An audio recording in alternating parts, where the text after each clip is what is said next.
সোজা প্রশ্নের সোজাভাবে উত্তর দিতে পারেন না আপনি? আপনি বোধহয় এখন আমার উপর রেগে আছেন। আমি এখনো আমার প্রশ্নের উত্তর পেলাম না। শুধু কঙ্কাবতী না, আপনার মামনি, আপনার বাবা, কিন্তু ভেতরে না এলে তো ওদের সঙ্গে দেখা হবে না। কে এলো গো ভাই?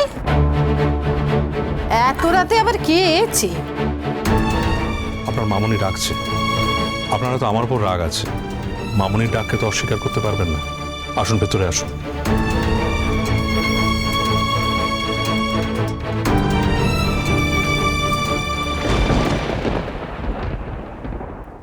উমা,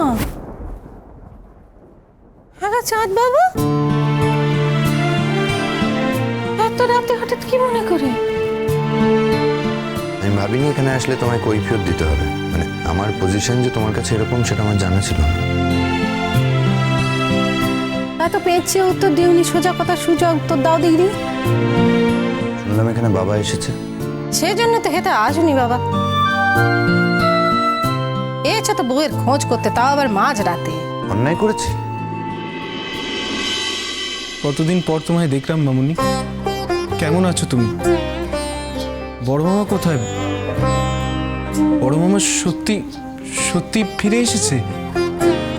কতদিন দেখি না বড় মামাকে। বড় মামার সাথে একবার দেখা করতে চাই মামুনি। তোমরা কবে বাড়ি ফিরবে? তুমি জানো আমাদের বাড়িটার তোমাদের ছাড়া কি অবস্থা হয়েছে? মা লক্ষ্মী মনে হচ্ছে অতিরিক্ত।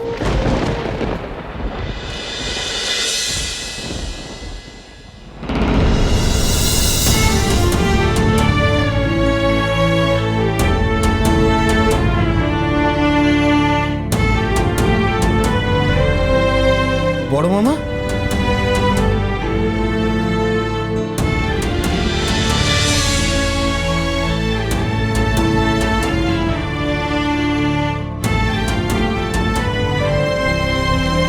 আমি দেখতে পাচ্ছি আমার জায়গাটা এই সবার থেকে বেশি নড়বড়ে। বাবা এমনকি আমাকে একটা হ্যালো পর্যন্ত করলো না। একজন মহারানী ওখানে দাঁড়িয়ে দাঁড়িয়ে মজা দেখছেন। আমি যে তাকে খুঁজে খুঁজে মরছি, এতে তার খুব ইগো স্যাটিসফ্যাকশন হচ্ছে। এর শোধ আমি নিয়েই ছাড়ব। দেখি দেখি কতদিন মামনির আঁচলের আড়ালেও থাকতে পারে। দেখি আমাকে ওর দরকার হয় কিনা। কি হলো গো চাঁদ বাবা, এখানে তো সোজা কথা শুনতেছি, তার উত্তর দিতে পারছো না এখনো? আমি বুঝতে পারছি যে আমার এখানে আসাটা অন্যায় হয়েছে।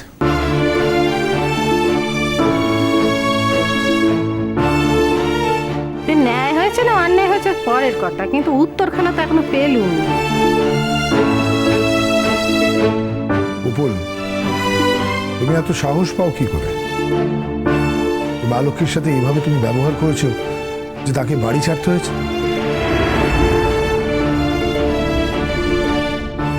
বাবা, তোমার সাথে আমার বেশ কিছুদিন পরে দেখা হচ্ছে।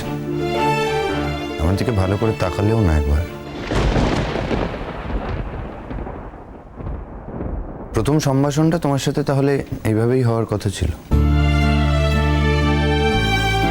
তোমার সম্বন্ধে যা আমি শুনেছি, তারপরে আমার। কে বলেছে বলো? ওই মহিলা?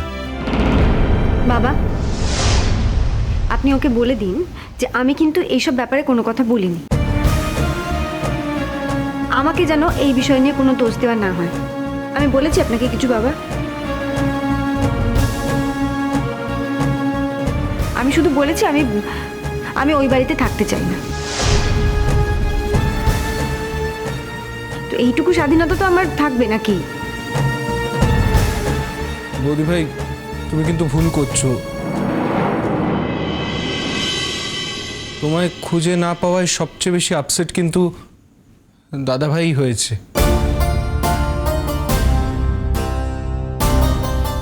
তুমি জানো আমরা সবাই তোমাকে নিয়ে কতটা চিন্তায় ছিলাম। এই শোনো উত্তরি, তোমাকে এখানে সাথে নিয়ে এসেছি বলে কিন্তু তোমার যা ইচ্ছে বলার অধিকার নেই। আমাকে ছাড়া যদি কিছু বলার থাকে সেটা বলো। আমলো যা দোষ তুমি করেছো, খামাকে ওর উপর তর পাচ্ছ কেন? আর অমন ধারে সেন দৃষ্টি দিয়ে আমার নতুন বইয়ের দিকে কি দেখছো? হ্যাঁ, আমি কি জানতে পারি আমি কি দোষ করেছি? আমাদের নতুন বউ তো তেমন ধারা মেয়ে নয় কো যে তোমার নামে চারটি কথা কইবি। আমার তো মেঘে মেঘে বেলা কম হলুনি, হা করলেই আমি বুঝতে পারি যে কি হয়েছে। এ মেয়ে তো ঘর ছাড়ার মেয়ে নয় কো, কেমন ধারা হলে ঘর ছাড়তে পারে সে আমি বুঝতে পারছি নি। হ্যাঁ চাঁদ বাবা, সারা জীবন নিজের ঘরে মেয়েদের অসম্মান দেখেছো বলে তুমিও কি তেমন ধারাই করতে শিখেছো? আমি একটা কথা বলছিলাম যে ওরা কি এইভাবে দাঁড়িয়ে দাঁড়িয়ে কথা বলবে? একটু তো বসতেও পারে নাকি? না থাক মামনি, বাবা যে বাড়িতে এসেছে সেটা আমাদের বাড়ির কেউ জানে না, আমিও জানতাম না। মানে ছেলে হিসেবে এটা আমার জানা উচিত ছিল। যাই হোক, এখন কি একটা প্রশ্ন করতে পারি? প্রশ্ন মানে? তোমার আবার কি প্রশ্ন? তুমি কাকে প্রশ্ন করবে? প্রশ্ন তো এখন আমাদের তোমার কাছে। সে আমি খুব ভালো করে বুঝতে পারছি, কিন্তু আমার প্রশ্নটা তোমাদের প্রশ্নের থেকেও ইম্পর্টেন্ট।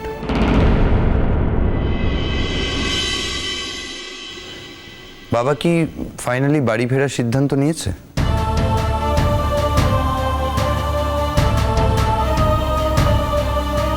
আর তুমিও কি বাবার সাথে বাড়ি ফিরতে চাও সেটা আগে বলো। তোমার বাবাকে সিদ্ধান্ত নেবেন, তুমি আমায় কেন শুধোচ্ছ? বাপ তো সামনেই দাঁড়িয়েছে, তাকে শুধো। আর আমি ঘর যাব কি জন্য বলো দিনি? হ্যাঁ, কি জন্য ঘরে যাব?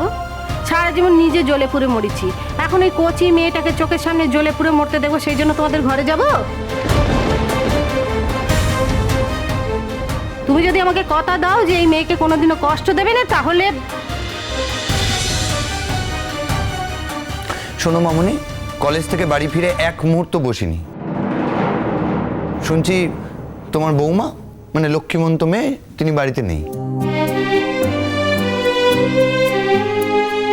কাউকে না বলেই চলে এসছে, আর বাড়িতে সব দাস দাসী আছে, তারা খুঁজে বেড়াবে আর কি। কে খুঁজতে বলেছে আপনাকে?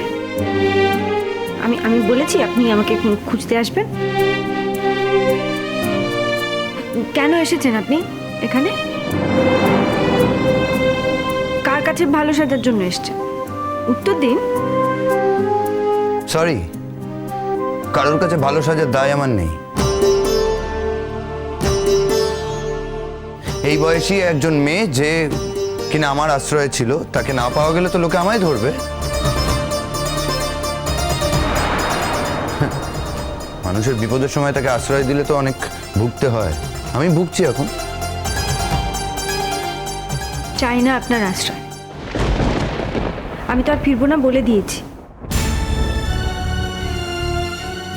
একটা কথা তোমাকে জানিয়ে রাখি নুপুর, কাল সকালে আমি আর তোমার মামুনি ওই বাড়িতে যাব, তবে একটা শর্তে, যদি আমাদের সাথে মা লক্ষ্মী যায়। তোমার মা লক্ষ্মী যাওয়া না যাওয়ার দায় কি আমার? শুনতে পাচ্ছ তো তোমার লক্ষ্মীমন্ত বউয়ের ভাষণ? দেখো গোপুল, তোমার সম্পর্কে যা আমি শুনেছি তাতে আমার মা লক্ষ্মী খুব ভদ্র বলে আজও ওই বাড়িতে পড়ে আছে।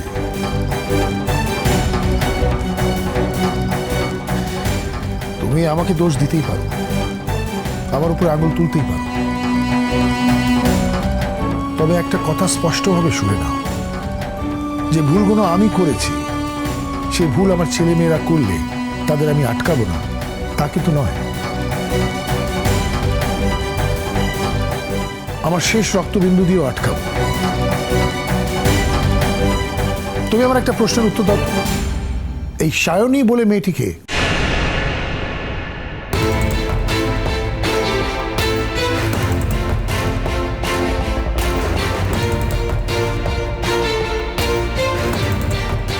ও,